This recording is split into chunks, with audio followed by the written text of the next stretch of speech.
ஓம் ஸ்ரீ மாத்ரே நமக. ஓம் ஸ்ரீ குருபியோ நமக. ஓம் ஸ்ரீ கணேசாய நமக. ஓம் ஸ்ரீ சுப்பிரமணிய சுவாமினே நமக. ஓம் நம சிவாய சிவாய நமக.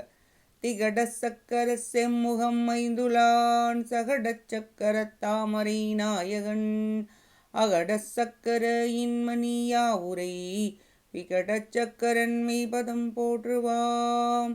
அருவமும் உருவும் ஆகி அனாதியாய் பலவாய் ஒன்றாய் பிரமமாய் நின்ற ஜோதிப் பிழம்பு அதுவோர் மேனியாக கருணைகோர் முகங்கள் ஆறும் கரங்கள் 12 கொண்டே ஒரு திருமுருகன் வந்தாங்கு உதித்தனன் உலகம் உய்ய.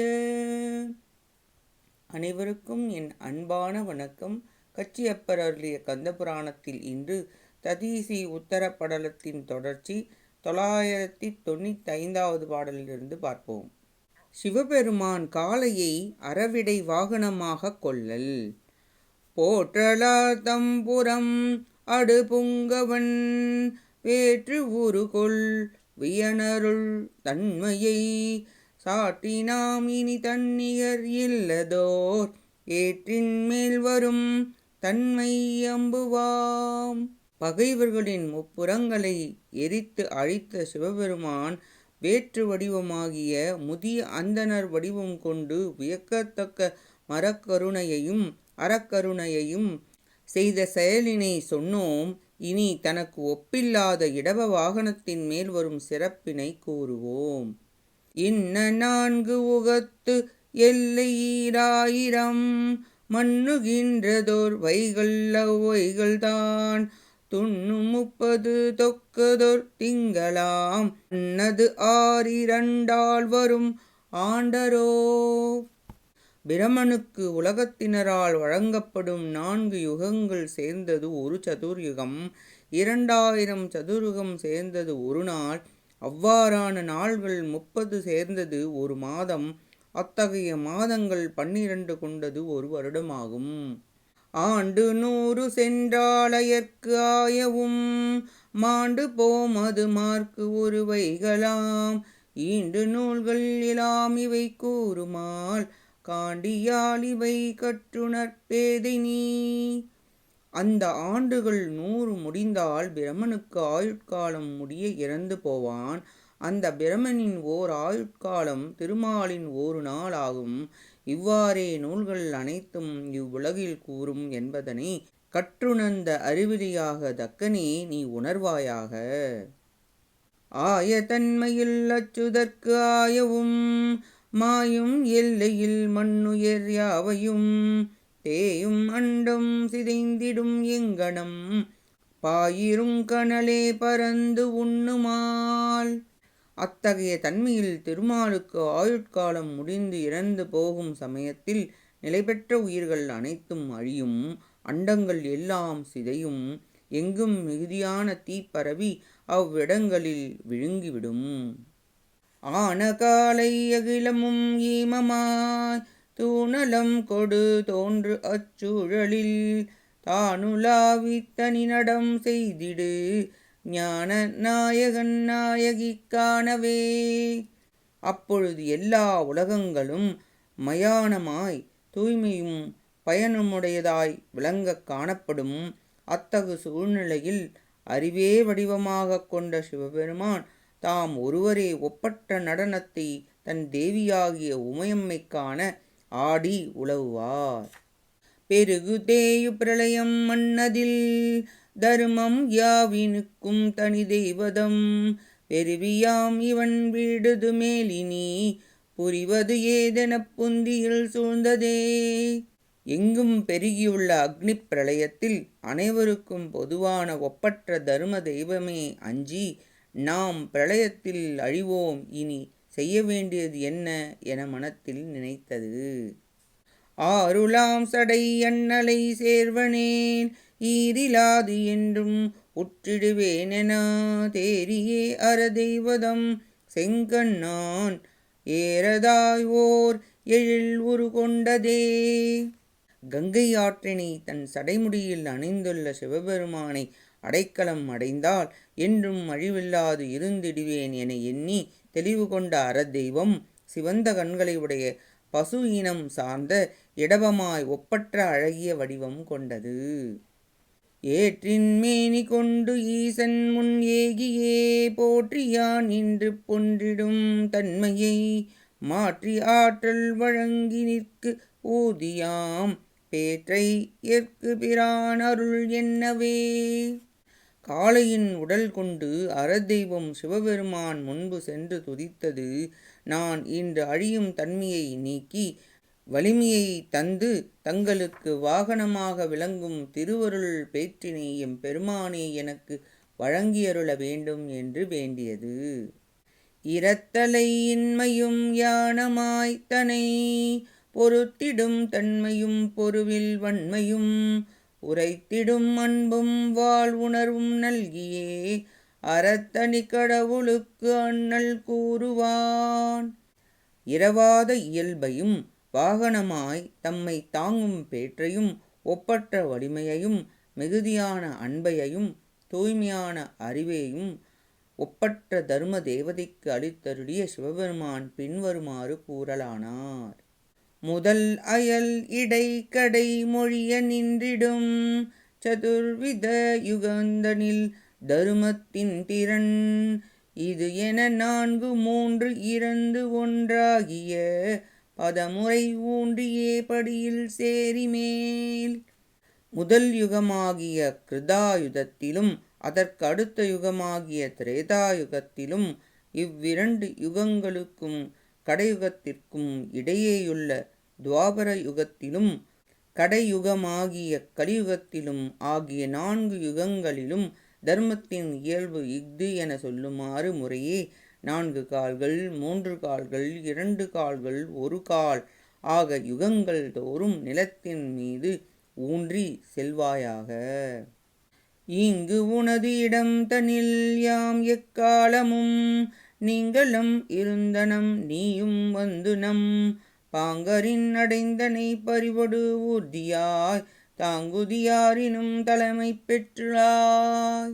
தர்ம தேவதையாகிய உனது பக்கமாகவே யாம் எக்காலத்திலும் மகளாது விளங்குவோம். நீயும் இங்கு வந்து நம்மை சார்ந்து அன்புடன் வாகனமாயிருந்து நம்மை தாங்குவாயாக. அந்நிலையில் நீ யாவரினும் மேம்பட்டு தலைமைத்தன்மையை பெற்று விளங்குவாய்.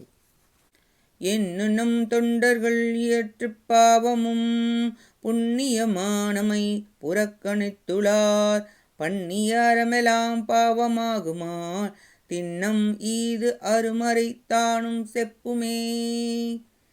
நன்மை கருதி வழிபடும் அடியவர்கள் செய்யும் பாவமும் புண்ணியமாகும். நம்மை அலட்சியம் செய்தவர்கள் செய்த அறங்கள் யாவும் பாவமாகும் என்பது உறுதி. இந்த உண்மையை அறிய வேதங்கள் அனைத்தும் இயம்பும். மைதவிர் அடியவர் செய்பவமும் மற்றுளார் செய்திடும் தர்மமும் திரிபதாகியே எய்திடுகின்றதியாம் உன் தன்னிடை மெய்திகள் உயிரினமேவும் பான்மையால்.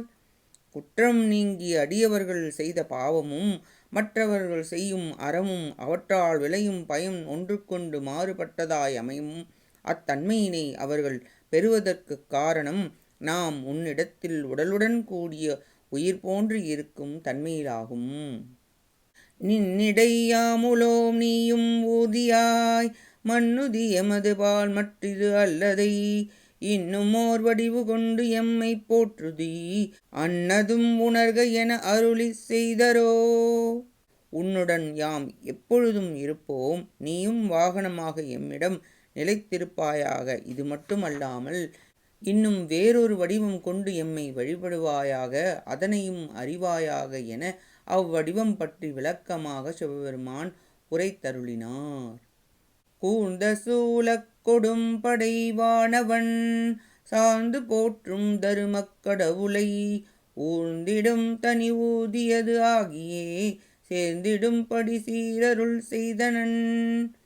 கூர்மையான சூலம் என்னும் கொடிய ஆயுதத்தை ஏந்திய சிவபெருமான் தம்மை சார்ந்து துதிக்கும் தர்ம தேவதையை தம்மை சுமந்து செல்லும் ஒப்பற்ற வாகனமாகவே இருந்திடுமாறு சிறப்புடன் அருள் புரிந்தார். அந்த நாள் முதல் ஆதிபிரான்தனை சிந்தை மேல் கொண்டு சீருடை அன்பர் முன் நந்தியாகும் நலம் பெறும் ஊர்தி மேல் வந்து தோன்றும் வரம் புரிபான்மையால். அந்த நாள் முதல் முழுமுதற் கடவுளாகிய சிவபெருமான் தம்மை உள்ளத்தில் நினைத்து கொண்டிருக்கும் சிறப்புடைய அடியவர்கள் முன்பு அவர்களுக்கு நன்மை பெருக வரம் தந்தருளும் தன்மையில் இடவம் என்னும் வாகனத்தின் மேல் தோன்றி அருள்வார். மால்விடை ஏறல். சாற்றும் அவ்விடை கேதனை தாங்கும் பேராற்றல் ஈந்த செயலறிந்து அல்லவோ மாற்றலார்புறம் செற்றுழி மாயவன் ஏற்றின் மேனி கொண்டு எந்தையை தாங்கினான். முன்னம் மொழிந்த அந்த தரும தேவதைக்கு தம்மை தாங்கும் பெரு வலிமையை தந்தருளிய சிவபெருமானின் திருவருள் அறிந்து பகைவர்களின் முப்புறங்களையும் அழிக்க சென்றபொழுது திருமால் எருதின் வடிவம் கொண்டு எம்பெருமானை தாங்கினான் போலும். ஆதலால் அரண் அவ்விடை ஊர்ந்திடல் ஏதமோ அன்று இது நிற்க தெண்டிரை மீது தோன்றும் விடத்தை உண்டான் என ஓதினாய் அதன் உண்மையைக் கேட்டினீ. ஆதலால் தக்கனே, சிவபெருமான் அந்த இடவத்தை வாகனமாகிக் கொண்டு ஏறி செல்லுதல் குற்றமாகுமோ? குற்றமாகாது. இச்செய்தி இத்துடன் நிற்க தெளிந்த அலைகளை உடைய கடலின் மீது தோன்றிய நஞ்சினை உண்டான் என மொழிந்தாய். அது உண்மையை நீ இப்பொழுதே கேட்பாயாக. சிவன் நஞ்சுண்டமைக்கு காரணம். நிருதர்த்தம் உடன் உணரும் அமரரும் நேர்ந்து திருகு வெஞ்சினத்து ஒரு பகல் முந்து போர் செய்ய இரு தினத்தினும் பற்பலர் வல்லையில் இறப்ப வெறிவி அன்னது கண்டனர் அமரினை விடுத்தார்.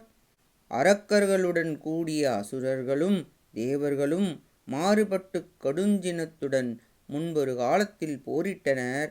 அப்போரில் விரைவில் இரு பக்கங்களிலும் பலர் இறந்தனர். அதனைக் கண்டு அவர்கள் போரிடுதலை கைவிட்டனர். மேலை வானவர் உணர்த்தம் கோவொடு விரவி காலம் எண்ணில் இருந்து போர் செய்வது கருதி நாலு மாமுகத்து இறையவன் பதத்தினை நணுகி சீலமோடு அவன் தாழ் மலர் பணிந்து உரை செய்வார். போரினை கைவிட்டு விண்ணுலகில் வாழும் தேவர்களும் மண்ணுலகில் வாழும் அசுரர்களும் அவரவர்கள் தலைவர்களான இந்திரன் அசுரேந்திரன் ஆகியோர்களுடன் கலந்து எண்ணற்ற காலங்கள் உயிருடன் இருந்து போரிடுதலை நினைத்து 4 முகங்களை உடைய பிரமனை சத்திய உலகத்தை அடைந்து அவனது மலர் போன்ற திருவடிகளை நல்லொழுக்கத்துடன் பணிந்து வணங்கி சொல்லலாயினர். ஒல்கும் ஆயுளை உடையரேம் பற்பகல் உயற்று மல்கு பேரமர் இயற்றுவான் பார்க்கடல் மதியா அல்கள் இண்டிய அமிர்தினை வாங்கியே அடிகேள் நல்குவாய் எமக்கு என்றலும் அயன் இவை நவில்வான். அடிகளே, நாங்கள் குறைந்த வாழ்நாளை உடையவர்களாய் உள்ளோம். பல காலங்கள் முயன்று மிக்க பெரும் போரினை செய்திட பார்க்கடலை கடைந்து குறைதல் இல்லாத வாழ்நாளை பெற அமிர்தினை பெற்று எங்களுக்கு தருவாயாக என்று கூறியதும் பிரமன் சொல்லத் தொடங்கினார். ஆதிமாயவர்க்கு இச்செயல் மொழிகுவம் அவனே ஓத வேலையைக் கடைந்து அமுது அளித்திடும் உண்டால் சாதல் வல்லையில் வந்திடாது என்று அயன் சாற்றி போது நாம் என அவருடும் பார்க்கடல் புகுந்தான். அனைவருக்கும் தொன்மையான திருமாலிடம் இச்செயலினை எம்போம். அவரே அலைகளை உடைய கடலை கடைந்து அமிர்தம் கொடுப்பார். அதனை உண்டால் இறப்பு விரைவில் வராது. அவரை காண செல்வோம் எனக் கூறி பிரமன் அவர்களுடன் பார்க்கடல் நோக்கி சென்றார். நனந்தலைப்படு பயங்கெழு தெண்டிரை நடுவன் அனந்தம் மீமிசை துயலுறும் மூர்த்தியை அணுகி மணந்தவாத பேரன்பொடு நான் முகன் வழுத்த நினைந்து கண் விழித்து ஒய்யென எழுந்தனன் நெடியோன். நல்ல சங்குகள் திரியும் பால் பொருந்திய தெளிந்த அலைகளை உடைய கடலின் நடுவில் ஆதிசேடன் என்னும் பாம்பின் மீது அரிதுயில் கொள்ளும் திருமாலை அடைந்து உள்ளத்தில் நிறைந்த பேரன்புடன் பிரமன் வாழ்த்திட, அதனை மனத்தில் கொண்ட திருமால் கண்களை விழித்து விரைந்து எழுந்தார். நீ வீர் இவ்விடை வந்தவாறு என நெடியோன் பூவில் மேல் வரு பண்ணவன் அவுணர்கள் பொருவில் தேவர் வேந்தர்கள் வேண்டிய குறையினை செப்ப ஆவது என்றதற்கு இயந்த நன்னளித்திடும் அருளால். நீங்கள் இவ்விடம் வந்ததன் காரணம் என்ன என்று திருமால் வினவ, தாமரை மலரில் வீற்றிருக்கும் பிரமன், அசுரர்களும் ஒப்பில்லாத தேவர்களும் முறையே அவர்களுடைய அரசர்களாகிய அசுரேந்திரன், இந்திரன் ஆகியோர்களின் குறையினை மொழிய, தன் கருணையால் அக்குறையை களைந்தருளும் தன்மைக்கு இசைந்தார் திருமால். அருள் புரிந்தெழுமாயவன் மந்தரம் அதனை உருள் புரிந்திடு மத்தென நிறுவியே உடலாம் பொருள் புரிந்திடும் மதியினை மதலையா புரியா இருள் புரிந்த வாசுகி தனை நான் என யாத்தான். தன்னை நாடி வந்தவர்களின் குறையை களைந்திட அருள் புரிந்து அரிதுயிலினின்று எழுந்த திருமால் மந்தரமலையை உருட்டி வந்து மத்தாக நிறுவி தேய்ந்து சென்ற உடலை வளரும் உடலாக செய்து கொண்ட சந்திரனை தூணாக்கி இருண்ட வாசுகி என்னும் பாம்பினை கயிறாக கட்டினார். ஒரு புறத்தினில் அமரர்கள் ஒரு புறத்து அவுணர் இரு புறத்திலும் ஈர்த்திட நல்கி இப்புவிசூழ் தருபுறங்கிரியனைய மத்து அடிமுடி தன்மை ஒரு புறத்தினும் கரத்தினும் பறித்த நன்மாலோன். ஒரு பக்கத்தில் தேவர்களும் மற்றொரு பக்கத்தில் அசுரர்களும் ஆக இரு பக்கங்களிலும் இழுக்குமாறு செய்து இந்நில உலகத்தை சூழ்ந்த சக்கரவாள மலை போன்ற மத்தின் அடிப்பகுதியை தன் உடலின் முதுகுப்புறத்திலும் தலைப்பகுதியை கைகளாலும் திருமால் தாங்கிக் கொண்டார். ஆன தன்மையின் மாயவன் பரித்துழி அமரர் கோணும் வானவர் யாவரும் அவுணரும் கோமான் தானும் வாசுகி பற்றியே வளிரும் தகவால் வானிலா உமிழ் பார்க்கடல் மறுவிட மதித்தார். அத்தன்மையில் திருமால் மலையை மத்தாகத் தாங்கிய பொழுது தேவர்களின் தலைவனாகிய இந்திரனும் தேவர்கள் அனைவரும் அசுரர்களின் அரசனாகிய அசுரேந்திரனும் அசுரர்களும் வாசுகி என்னும் பாம்பினை கயிறு போன்று பிடித்து இழுத்த தன்மையினால் விண்ணில் உள்ள நிலவு உமிழ்கின்ற வெண்மையான பார்க்கடல் கலங்கிடக் கடைந்தனர். மதித்த வேலை அவ்வேளையின் உடைந்தென வாய்விட்டு அதிர்த்த தேவரும் உழைந்தனர் குலைந்தன அகிலம் கதித்த மேருமும் சலித்தன ஒலித்தன கரிகள் பதைத்து வெண்துயிர்த்து ஒடுங்கின நடுங்கின பணியே. பார்க்கடலை கடைந்த பொழுது அக்கடல் தன் கரை உடைந்தது போன்று வாய்விட்டு ஒலித்தது. அதனால் தேவர்கள் நிலை குலைந்தனர். எல்லா உலகங்களும் நடுங்கின. சிறப்புடைய மேருமலையும் அசைந்தது. 8 திசை யானைகளும் பிளிர்ந்தன. என் திசை பாம்புகளும் துடித்து வெப்பமுடைய பெருமூச்சு விட்டு ஒடுங்கின நடுங்கின.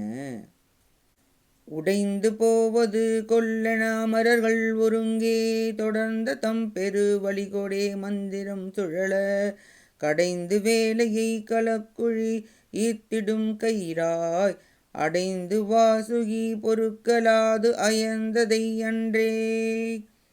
கடலின் கரை கடைவதற்கு இயலாமல் உடைந்து போய் விடுமோ என்னும் வருத்தத்தில் தேவர்கள் உள்ளிட்ட யாவரும் ஒன்றாகித் தொடர்ந்து தம் மிகுந்த வலிமை கொண்டு மந்தரமலையை சுழற்றி கடலை கடைந்தனர்.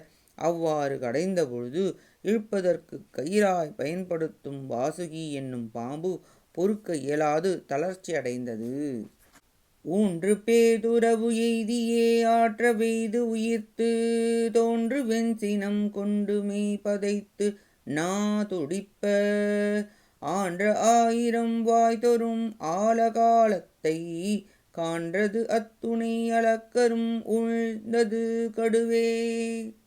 தன்னை பலமாகப் பற்றி இழுத்தமையினால் துன்பம் அடைந்த வாசுகி மிகவும் வெப்பமான பெருமூச்சு விட்டு கடுங்கோபம் கொண்டு உடல் நடுங்கி நாக்கு துடிக்க தன் மிகுதியான 1000 வாய்களில் இருந்தும் கருமை நிறமுடைய விடத்தை உமிழ்ந்தது. அச்சமயத்தில் பார்க்கடலும் விடத்தையே வெளிப்படுத்தியது. ஈற்று கோடியின் எழுமுகில் கோடியின் இருண்டு கூற்று கோடியும் மரம் கொடு திசைதொறும் குலவும் காற்றுக்கு ஓடியின் விரைவினால் வடவயம் கடுந்தீ நூற்றுக்கு ஓடியில் பறந்தது இவ்விடமெல்லாம் நொய்தின். யுக முடிவில் தோன்றும் கோடிக்கணக்கான மேகங்களைப் போன்று இருண்டு கோடிக்கணக்கான யமன்களின் வலிமை கொண்டு எல்லா திசைகளிலும் உலவும் காற்றினைப் போல விரைந்து சென்றும் ஊழித்தீ என்று கடுமையான தீயைப் போன்று அழிக்கும் தன்மையிலும் சென்று அவ்விடம் எல்லா இடங்களிலும் விரைந்து பரவியது. ஓடல் உற்றெழுந்து அவ்விடம் சூழ்தலும் உளையா ஓடல் உற்றனர் தானவர் உம்பராய் உள்ளோர் ஓடல் உற்றனர் முனிவரர் ஓடலுற்றனரால் ஓடல் உற்றனர் உலகெல்லாம் படைத்திடும் உறவோர். அந்த விடம் எங்கும் பரவி சூழ்ந்தமையால் அசுரர்கள் வருந்தி ஓடினர். தேவர்களாய் உள்ளவர்களும் ஓடினர். சிறப்புக்குரிய முனிவர்களும் ஓடினர். உலகில் உயிர்களை படைக்கும் பிரமனும் வலிமையுடைய இந்திரனும் அசுரேந்திரனும் ஓடினர். தன் துழாய் முடிப்பண்ணவன் இணையதோர் தன்மை கண்டு மந்தரம் காப்பு விட்டு உள்ள மேல் கவர்ச்சி கொண்டு நாம் இன்று போற்றுதும் ஈதனக்குரியா அண்டர் ஆதியர் மேற்செலும் விடத்தின் முன்னடுத்தான். குளிர்ந்த துளசி மாலையை அணிந்த திருமால் இத்தகையதொரு தன்மையைக் கண்டு மத்தாக விளங்கிய மந்திர மலையை காக்கும் நிலையை தவிர்த்து உள்ளத்தில் கவலை கொண்டு நாம் இன்று இந்த ஆழகால விடத்தினால் தீங்கு வராது காப்போம் என்று மனத்தில் நினைத்து தேவர் முதலானோர் மேல் சென்று பரவும் விடத்தின் முன்பு சென்றார். மேல் வரும் கொடுவிடத்தின் முன் உறுதலும் வெகுண்டு சால அங்கது தாமரை கண்ணன் மேல் தாக்கி மூலம் உள்ளதோர் வஜ்ரமணி நிறம் உருக்கி நீல வண்ணமே ஆக்கியது அவனும் நின்றிலன்னால். தொடர்ந்து சென்று கொண்டிருக்கும் விடத்தின் முன்பு திருமால் சென்று சேர்ந்ததும் அந்த விடம் மிகவும் கோபித்து அங்குள்ள திருமாலை தாக்கி முன்பு உள்ள ஒப்பற்ற வஜ்ரமணியின் சிவந்த நிறத்தை அழித்து நீலவண்ணம் உடையவனாய் மாற்ற அத்திருமாலும் அங்கு நில்லாது சென்றார். கோலம் காலமாய் உலகெல்லாம் அடுந்தொழில் கொண்ட ஆல காலமுன் நிற்கலார் அறிமுதலானோர் மூல காலமும் இறுதியும் இன்றியே மூவா காலகாலன் வாழ்க்கையிலையை அடைந்தனர் கடுதில்.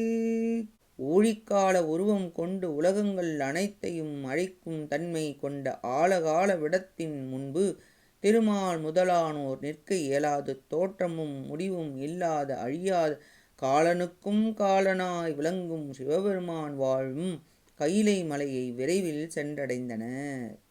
முந்து வெவ்விடம் சுடுதலால் எரிந்தவர் முக்கண் எந்த எப்பெருமாட்டி வாய்க்கையிலையில் எவரும் வந்தது அற்புத நீரதோ வெறுவினால் மைந்த தந்தை தாயிடத்து அன்றியே யாங்கனம் சார்வார். முன்பு கொடிய விடம் சுட்டமையால் பார்க்கடனினின்று ஓடி வந்தவர்கள் 3 கண்களை உடைய எம்பெருமானாகிய சிவபெருமானும் எம்பெருமாட்டியாகிய உமையம்மையும் வாழ்கின்ற கைலை மலைக்கு யாவரும் வந்தது வியப்புடையது அன்றோ. அச்சம் உற்றால் பிள்ளைகள் தந்தை தாயிடத்தில் அல்லாமல் வேறு எங்கு செல்வர்? இவ்வாறாக இன்று சிவபெருமான் அறவிடையை வாகனமாக கொண்டு தன் காரணத்தையும் சிவன் நஞ்சுண்டமையின் காரணத்தையும் தேவர்கள் அசுரர்கள் பார்க்கடலை கடைந்த பொழுது வாசுகி தன்னை பலமாக இழுத்தமையினால் துன்பம் அடைந்து கடுங்கோபம் கொண்டு தன் 1000 வாய்களிலிருந்தும் கருமை நிறமுடைய விடத்தை உமிழ்ந்தது. பார்க்கடலும் விடத்தை வெளிப்படுத்த அனைவரும் தாங்க முடியாமல் ஓடினர். கைலை மலைக்கு ஓடி வந்தனர் என்பதை 995 9130 வரை உள்ள பாடல்களால் பார்த்தோம். அடுத்த பதிவில் இதன் தொடர்ச்சியை தொடர்ந்து பார்ப்போம். கேட்ட அனைத்து நல்லுள்ளங்களுக்கும் நன்றியும் வணக்கமும் கூறி விடைபெறுகிறேன். மூவிரு முகங்கள் போற்றி முகம்பொழி கருணை போற்றி ஏவரும் துதிக்க நின்ற ஈராறு தோள்கள் போற்றி காஞ்சி மாவடி வைகும் செவ்வேல் மலரடி போற்றி அண்ணான் சேவலும் மயிலும் போற்றி திருக்கைவேல் போற்றி போற்றி ஆறிரு தடந்தோள் வாழ்க ஆறுமுகம் வாழ்க வெற்பை கூறுசை தனிவேல் வாழ்க குக்குடம் வாழ்க செவ்வேள் ஏரிய மங்கை வாழ்க யானை தன் நனங்கு வாழ்க மாறிலா வள்ளி வாழ்க வாழ்க சீரடியார் எல்லாம் வான்முகில் வழாது பெய்க மலிவளம் சுரக்க மன்னன் கோன்முறை அரசு செய்க குறைவிலாது உயிர்கள் வாழ்க நான்மறை அறங்கள் ஓங்க நற்றவும் வேள்வி மல்க மேன்மை கொள் செய்வ நீதி விளங்குக உலகம் எல்லாம் வெற்றிவேல் முருகனுக்கு அரோகரா. காஞ்சி குமரகோட்ட முருகனுக்கு அரோகரா. நன்றி, வணக்கம். வேலும் மயிலும் துணை. ஓம் சரவணபவ முருகா சரணம். திருச்சிற்றம்பலம்.